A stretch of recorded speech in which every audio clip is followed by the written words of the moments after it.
system is really not at all, which is great. I set everything to a schedule, and when I come downstairs, the stairs light is already on for us when it becomes dark. And when we're in the living space of the home, the living room lights, the kitchen lights, and the entry light turn on automatically at dusk.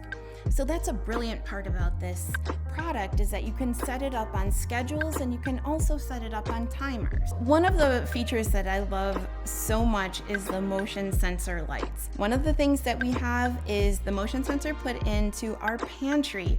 So when the kids go into the pantry and then they exit, it goes off after 20 seconds. It's phenomenal. So the pantry light is never left on for more than that time. This is about my 5th house that I purchased.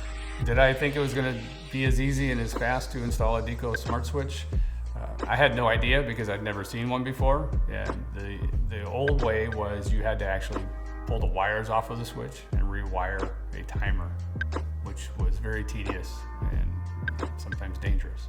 And with these Deako switches, I was able to get a couple of the Wi-Fi smart switches, which I have in the house. I put in myself, and they're super easy to install and set up. Then once you get it connected to the Wi-Fi and you just do the little simple program, it's that quick. I'd say less than 10 minutes you could be set up and running.